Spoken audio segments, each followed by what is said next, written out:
So here we're going to select one of 7 candidates. So we have 7 candidates.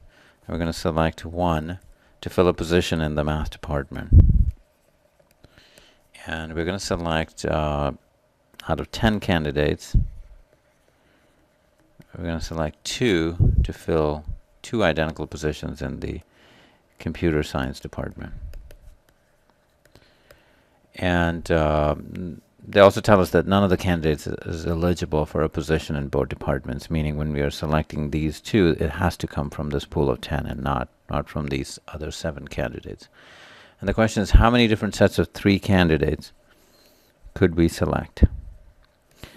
So the first part, the number of ways we can select one candidate for the math department, that's easy, it's just 7, because we're selecting from a pool of 7, we're only selecting 1.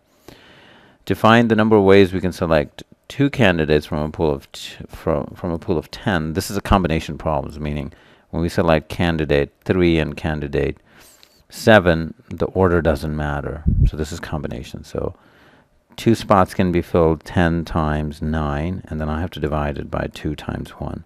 Or this is equivalent to what you would see in books 10C2 or 10 factorial over 8 factorial or 2 factorial. You'd see it reduces to the same. We can simplify this. So that's 45.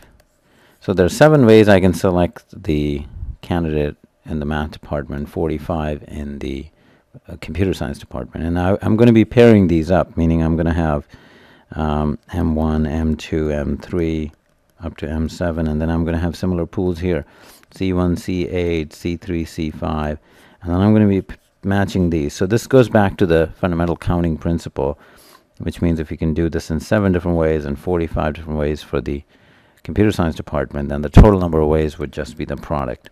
So the answer would be 45 times 7, which is 28, 315. So the correct answer is choice E.